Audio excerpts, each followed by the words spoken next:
Pour sauvegarder vos données et revenir plus tard dans la base de données en cours, sauvegardez votre base de données sur votre disque dur. Chaque objet d'une base de données doit être sauvegardé si vous souhaitez conserver toutes les informations. Par exemple ici, vous le voyez, j'ai différents objets dans ma base de données. J'ai notamment une table qui s'appelle article. Je vais double-cliquer pour ouvrir cette table. Si maintenant je renomme cette table-ci, ou bien si je modifie un élément, par exemple, ici, je vais mettre, à la place de jacuzzi, je vais mettre baignoire, tout simplement. Donc je rentre ici, baignoire. Ensuite, je choisis de fermer cette table. Avec un clic droit, je choisis fermer.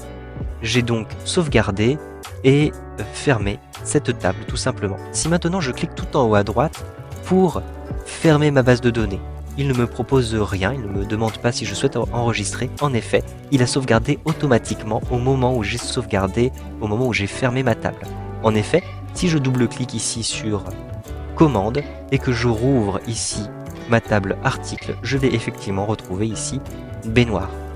Si maintenant vous souhaitez créer une copie de sauvegarde de votre base de données, vous n'êtes pas sûr des modifications que vous allez y apporter, je vous conseille de faire ceci régulièrement. Vous allez cliquer tout en haut à gauche dans le menu Fichier, puis vous allez choisir ici Enregistrer sous. À partir de là, vous allez choisir le format utilisé. Je vous recommande d'utiliser le format le plus récent de base de données Access. Une fois que vous avez sélectionné le format, vous allez descendre un petit peu plus bas à l'intérieur de ce volet-ci et vous allez cliquer sur Enregistrer sous. On m'indique qu'il faut fermer les objets ouverts avant de continuer cette opération. Donc, je vais choisir de fermer ces objets. En effet, j'ai ouvert une table, comme elle est restée ouverte. Il y a des modifications qui ont pu être apportées à cette table-ci. Il faut donc fermer les différentes tables ouvertes avant de sauvegarder ou de créer une copie.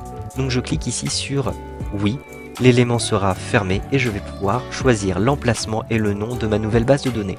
Je vais cliquer ici sur bureau pour sauvegarder ma base de données commande sur le bureau. J'ai d'ailleurs ma première base de données commande qui apparaît ici. Je vais donc l'appeler par exemple commande 2. Je rentre ici 2, je vérifie ici le type de base de données, de format utilisé et je clique sur enregistrer. J'ai donc maintenant une nouvelle base de données qui s'appelle commande 2.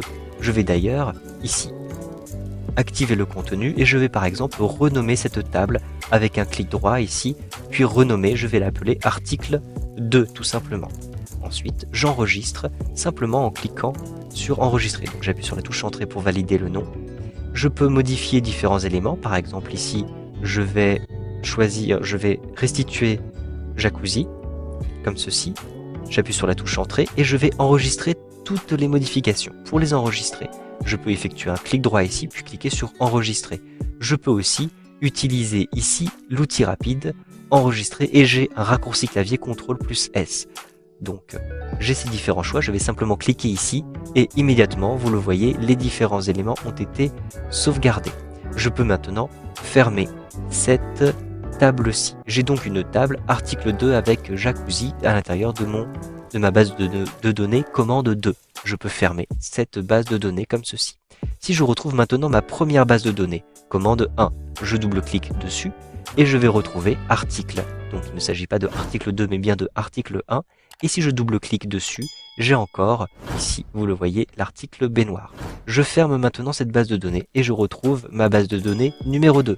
Je double-clique dessus et je vais retrouver les informations les plus récentes, article 2 et jacuzzi à cet endroit-ci. Donc vous le voyez, il est très important de sauvegarder les différentes données par élément, par table, puis de créer des copies de vos bases de données pour bien retenir, pour bien retrouver toutes les informations les plus récentes dans vos bases de données avec Access 2013. Pour être sûr de ne pas perdre votre travail, il est important de sauvegarder régulièrement votre base de données. Si vous n'êtes pas sûr d'une modification que vous allez apporter à votre travail, le mieux, c'est de sauvegarder des copies de votre base de données avant d'appliquer vos modifications. Avec Access 2013, vous pourrez aussi choisir l'emplacement de sauvegarde par défaut pour retrouver ensuite vos documents plus facilement. Mais tout de suite, vous allez voir comment compacter et réparer votre base de données afin d'être sûr qu'il n'y a aucune erreur dans votre base de données au moment de la sauvegarde. Donc vous allez vous rendre tout en haut à gauche à l'intérieur de cet onglet qui s'appelle Fichier. Puis vous allez retrouver les informations. Je clique sur informations et vous avez ici un outil très pratique. Il s'agit de compacter et réparer. Je vous conseille d'utiliser cet outil régulièrement avant de sauvegarder et de créer des copies de vos bases de données. Donc je clique à cet endroit-ci sur compacter et réparer. Immédiatement, je vais avoir des réparations qui sont faites directement dans ma base de données. Je suis sûr qu'il n'y a plus aucun problème. Si maintenant vous souhaitez créer des copies de sauvegarde régulièrement de vos bases de données, le mieux c'est d'avoir automatiquement la date et qui apparaît dans le titre, dans le nom du fichier de la base de données. Vous pouvez le faire automatiquement avec Access 2013. Rendez-vous tout en haut à gauche à l'intérieur de l'onglet Fichier. Puis ensuite cliquez sur Enregistrer sous. Mais cette fois-ci, au lieu d'utiliser ici le format base de données, vous allez sélectionner le format de base de données, mais vous allez en plus choisir ici une option avancée qui s'appelle sauvegarder la base de données régulièrement. Donc je sélectionne cette option et je vais ensuite choisir enregistrer sous. Je vais donc ici avoir le type que j'avais choisi, donc qui est conservé, vous le voyez, mais je vais en plus avoir dans le nom de ma base de données la date qui apparaît ici, donc le 28 février 2013. Je vais donc avoir un classement par ordre alphabétique.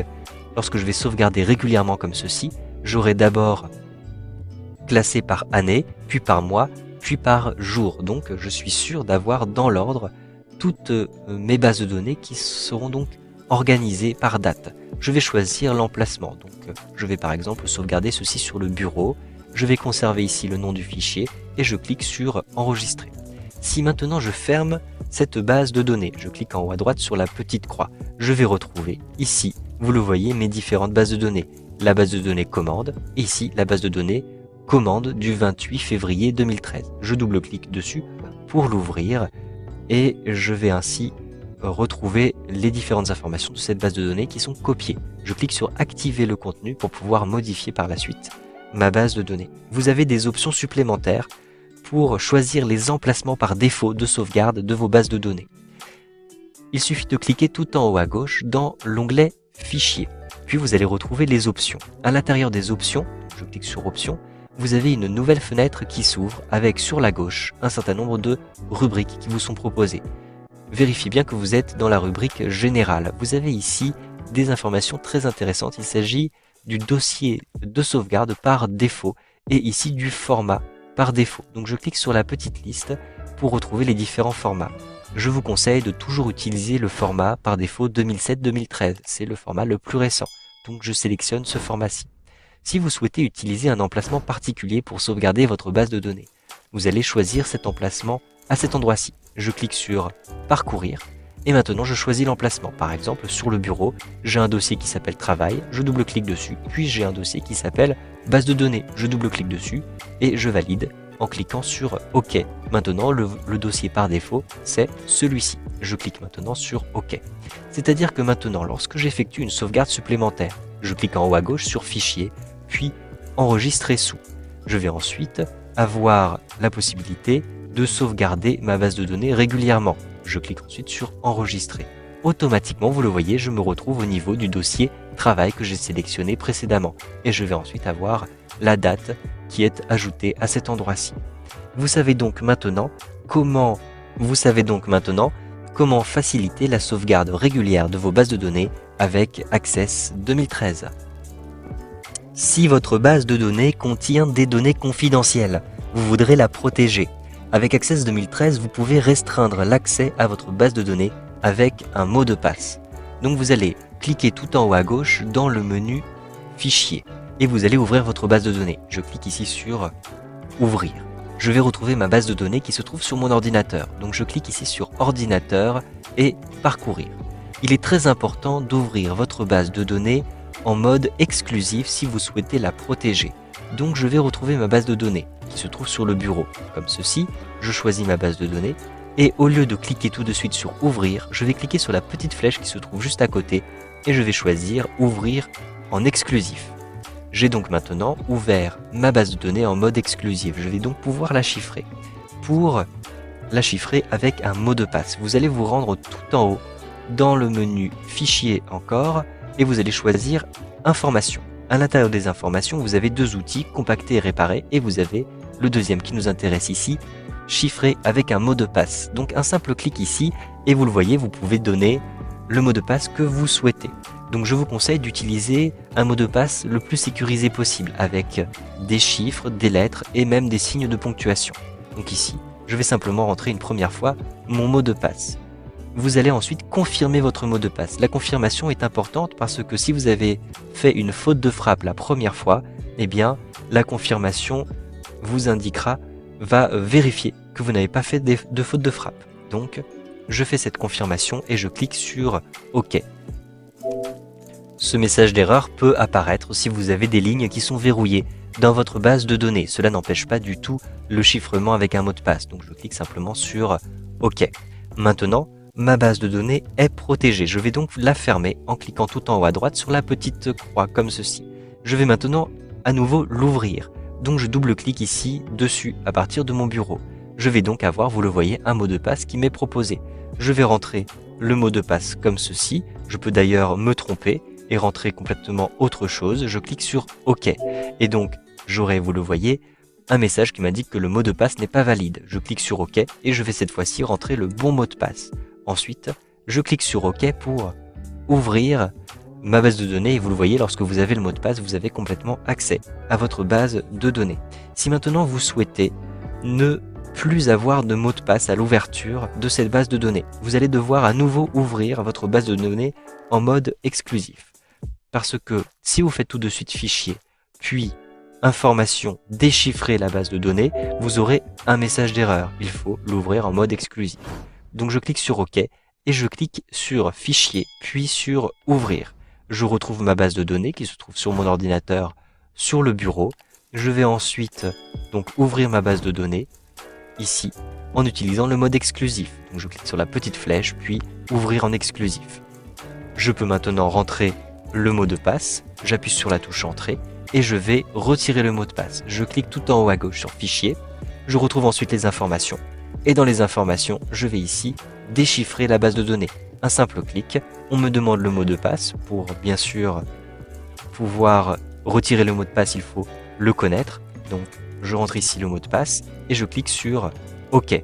Cette manipulation suffit à retirer le mot de passe sur votre base de données. Vous savez maintenant comment protéger l'accès de votre base de données avec Access 2013.